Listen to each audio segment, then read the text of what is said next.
सभी भोजपुरिया भाई लोग के हमार प्रणाम बा। आज प्रस्तुत करतनी एगो कृष्ण जन्म के दृश्य के भोजपुरी सोहर में सजावे के कोशिश कैले बानी।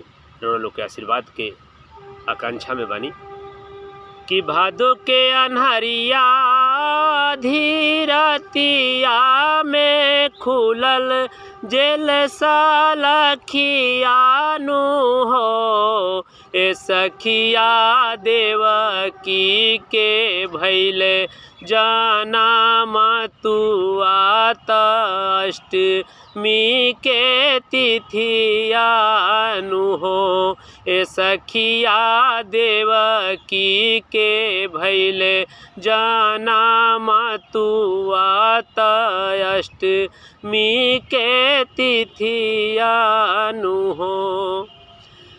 देखी के ललनवा घबराई गईली कंस से डेराई गईली कंस से डेराई गईली हो ए सखिया बासु बाबा धैले काला सुपवात छोरे नंदा ग्राम गईले हो ए सखिया बासु बाबा धैले काला सुपवात छोरे नंदा ग्राम गईले हो।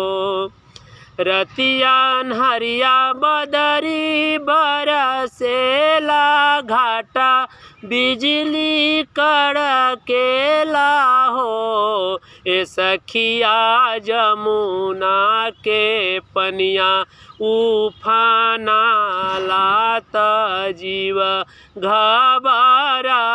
घबरालानु हो ए सखिया जमुना के पनिया उफाना लात जीव घबरालानु हो।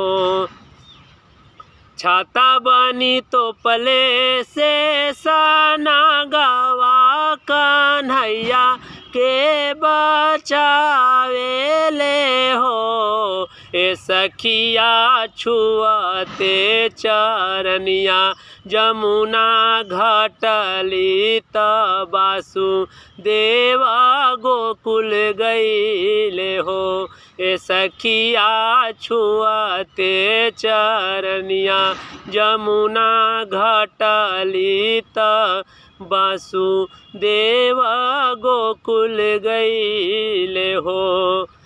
देखते जसोदा दौड़ी अइली कान्हा के आंकवारी भरली हो ए सखिया बदले में देली एगो बिटिया तबासु बाबा जेले अइले हो ए सखिया बदले में देली एगो बिटिया तबासु बाबा जेले अइले हो।